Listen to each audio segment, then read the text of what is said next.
कहानी है माँ की कमी। रसोई में काम करती माँ बार बार अपने थके पैरों से इधर उधर भाग रही थी। आंखों में एक जल्दबाजी और सबको समय पर नाश्ता देने की जल्दी। मैं अपनी चारपाई से बिस्तर से मुंह निकालकर उनको अपनी अधखुली आंखों से झांक रही थी। 29 साल बीत गए हैं माँ को उनकी जिम्मेदारी निभाते देख। जब से खुद को जाना उनकी एक ही समय सारणी देखी। सुबह हम सबसे पहले उठ जाना। उठते ही वो अपने हाथों में न जाने क्या झाका करती थी। अपनी दोनों हथेलियां मुंह के सामने लाकर कुछ बड़बड़ाया करती थी और फिर जमीन को छूकर हाथ अपने माथे से लगा लेती थी।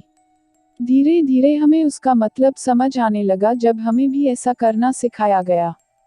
फिर उठकर मुंह हाथ धोकर घर में झाड़ू लगाती माँ हमें अपने चारों तरफ दिखती और उनकी आवाज उस वक्त नींद खराब करती तो गुस्सा आता। उठ जाओ, स्कूल नहीं जाना है, चलो उठो जल्दी। रोज ये शब्द हमें हमारी नींद के दुश्मन लगने लगे थे और हम कहकर फिर बिस्तर में चुप जाया करते। माँ तब तक नहाकर घर में दिया जलाती। उनके कुछ मंत्र सुनने के हम सब आदी हो चुके थे, जैसे वो भी रोज के काम का एक हिस्सा था। रसोई में जाने से पहले फिर एक आवाज आती, अब उठ जाओ, लेट हो जाएगा। और हम ठीक बच्चों की तरह फिर सुनकर अनसुना सा कर जाते। रसोई में खड़कते बर्तन और खाने की खुशबू भी जैसे रोज के काम में शामिल थी। अब माँ की नहीं, पापा जी की तेज आवाज हमें झट से उठा देती। जब रात भर की शिफ्ट करके सुबह 6:30 बजे वो आते और आते ही एक तेज आवाज लगाते, अभी तक सो रहे हो, स्कूल नहीं जाना। बहुत गलत बात है बेटा, चलो उठो अब।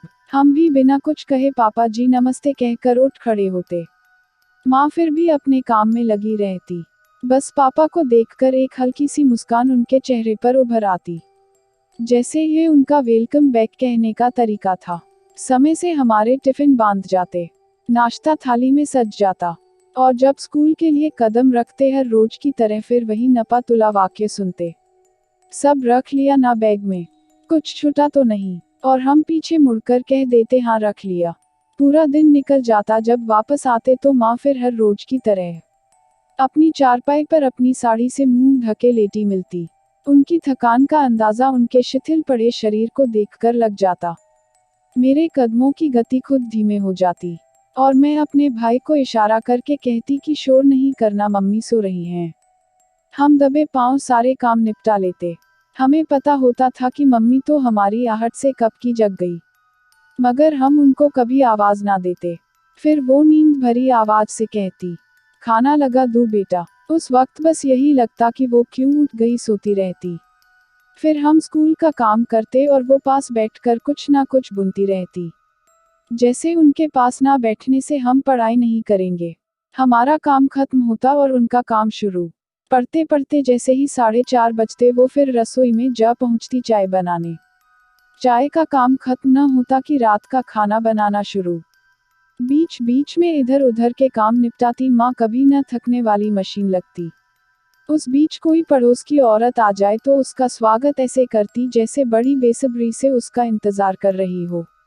कभी चेहरे के भाव से ऐसा न लगता कि बेवक्त के आगमन ने उनका सारा काम पिछाड़ दिया। खैर हम सबको समय से खिला पिला कर सारा काम खत्म करके फिर से हमें सोने से पहले दूध के गिलास थमाना वो कभी नहीं भूली। फिर जब तक हम पढ़ाई करते हमारे पास बैठकर बुनती रहती। पढ़ते पढ़ते हमारी आंखें बोझिल होने लगती, मगर माँ अभी भी ऐसे ही दिखती। ना जाने कब वो सोती होगी, बस जब पीछे लेटती तो हर रोज हे राम, हे मेरे प्रभु बोलती। मैं हमेशा सोचती इतना काम करती है माँ, पूरा दिन थकती है, फिर भी भगवान पर गुस्सा नहीं आता, फिर भी उनको इतने अच्छे से याद करके सोती हैं। हर रोज यही दिनचर्या देखकर हम बड़े होने लगे थे। उनकी आंखें हर रोज रसोई में खुलती और देर रात रसोई में ही बंद होने लगती। हमने भी लड़की होने की जिम्मेदारी सीखनी शुरू कर दी थी। उम्र के पड़ाव बदलने लगे थे और हमारी जिंदगी भी। देखते देखते हम अपनी अपनी नई गृहस्थी में चले गए थे। नया घर, नए लोग, बस नया ना लगा तो बहू बन जाने के बाद की जिंदगी, क्योंकि वही जिंदगी तो माँ बचपन से हमारे सामने जी रही थी। हमें भी समझ आने लगा था कि उनकी जिंदगी का अर्थ अब सिर्फ परिवार बनकर रह गया था। शादी को 3 महीने ही हुए थे कि हमने अपने पापा को खो दिया था। मगर माँ को देखकर लगा जैसे सिर्फ उनका साज श्रृंगार ही नहीं जीवन भी छिन गया था। अब पहली बार माँ को इतना थका देखा कि बिस्तर से उठ पाना भी मुश्किल था उनके लिए। क्योंकि ये थकान सिर्फ शरीर की नहीं बल्कि मन की थी। मगर कुछ दिनों बाद वो फिर उठ खड़ी हुई। शायद हम बच्चों की जिम्मेदारी ने अभी भी उनको थकने की अनुमति नहीं दी थी। हम सब भी लौट गए अपने अपने ससुराल। घर में पापा की यादें और अपने फर्ज समेटने में माँ खुद को लगाए रहती। अब सारा भार, सारी जिम्मेदारी 4 से 2 कंधों पर जो आ गई थी। अब कभी कभी मायके आना होता। माँ पूरी तरह बदली नजर आती। उनका शरीर खाली सा नजर आता। क्यों ना दिखती वो आधी अधूरी सी। शरीर से हल्की जो हो गई थी। बदन से उतरे गहनों ने उनको खाली सा कर दिया था। ले देकर बची थी तो बस हाथों में पड़ी 2-2 चूड़ियां, जो समाज के कुछ रिवाजों की वजह से थी। आंखों का खालीपन भी कहाँ छुप पाता था, रो रो कर आंखें सफेद सी हो गई थी। अब माँ वो ना थकने वाली मशीन नहीं लग रही थी। उनका अंग अंग थका सा था। मगर मायके के नाम पर अब हम बेटियों के लिए एक वो ही तो रह गई थी। शायद इसीलिए वो आज भी अपनी उसी दिनचर्या में बंधी थी। हंस भी रही थी, काम भी कर रही थी, मगर खुद में ही खोया रहने की उनकी नई बीमारी ने उनके अकेलेपन को छुपने ना दिया। हम भी आते, कुछ दिन माँ के साथ रहते और चले जाते। हम तो चले जाते अपने भरे पूरे परिवार में, मगर माँ फिर वहीं खाली 4 दीवारों के बीच रह जाती। जाते हुए जब भी पलट कर देखा, उनकी आंखें हमेशा बोलती नजर आई। चेहरे पर विदा करने वाली औपचारिक मुस्कान होती, मगर आंखें कहती कि रुक जाओ, मत जाओ, मैं अकेले रह जाऊंगी, मेरा मन नहीं लगता। मगर सब कुछ सुनने और समझने के बाद भी हम निर्दयी बनकर लौट जाते अपनी दुनिया में। माँ का अकेलापन किसी से नहीं छुपा था। भाई अपने काम पर जाता और माँ घर के काम में लगी रहती। काम भी कितना बढ़ता, दिन में कभी कुछ समय के लिए तो काम को खत्म होना ही होता। तो बस फिर उनकी बिछड़ी यादें आती साथ देने। ले बेटा चाय। माँ मेरे सामने खड़ी थी, स्टील के ग्लास में चाय लिए, जैसे पिछले 15 दिन से हर रोज मुझे देती है दिन की पहली चाय बिस्तर पर। मैं कब से बिखरी सी पड़ी थी माँ की जिंदगी के इन पन्नों में, मगर उनकी इस स्नेह भरी आवाज ने मुझे फिर से समेट कर वही निर्दयी बेटी बना दिया था, जो उनकी हालात, उनका ये अकेलापन देखकर भी कुछ दिन बाद उनके रो रो कर याद करने को अपनी यादें छोड़कर चली जाएगी।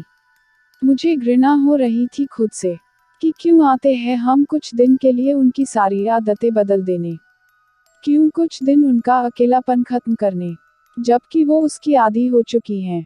क्यों उनको रुलाने चले आते हैं, कुछ दिन में उनकी सारी आदतें बदल देते हैं। चुप रहने की, अकेले में रोने की, सोचते सोचते कब मेरी आंखों ने बरसना शुरू कर दिया, जब अचानक मेरे दिल ने माँ के बिना इस घर की कल्पना की। क्या होगा जब माँ भी नहीं होगी? क्या होगा, हम इस घर में आएंगे और दरवाजे पर बाहें फैलाए माँ ना दिखेगी? क्या होगा जब हमारे आते ही माँ का वो खिलखिलाता चेहरा ना दिखेगा? रसोई में माँ की जगह भाभी दिखेगी। माँ के कमरे में बस उनकी तस्वीरें नजर आएगी, वो नहीं। घर के कोने कोने में बसी उनकी दिनचर्या को भाभी पूरा करती नजर आएगी। सब कुछ होकर भी कितना खाली होगा ये घर जब माँ नहीं होगी। नहीं नहीं, ऐसा नहीं होगा। मेरी आंखें झरझर बह रही थी। कितनी पीड़ादायक है ये कल्पना, मगर है तो सच ही। कभी तो आएगा ही ये समय, मगर कितना पीड़ा से भरा होगा वो समय। मन किया जाकर माँ के गले से लग जाऊं और बोलूं उनको कि तुम कभी कहीं मत जाना, हमें तुम्हारी जरूरत है। पापा की कुछ कमी तुमने पूरी की है, मगर तुम्हारी कमी कभी पूरी ना हो सकेगी। हमें हमेशा इस घर में तुम चाहिए मम्मी। बिन माँ का मायका देखने का साहस नहीं है, मगर मैं कुछ ना कर पाई, कुछ ना कह पाई, बस चुपचाप इधर उधर काम निपटाती माँ को भरी आंखों से देखती रही। अगर आपको कहानी पसंद आए तो लाइक और शेयर कीजिए और चैनल को सब्सक्राइब करना मत भूलिए।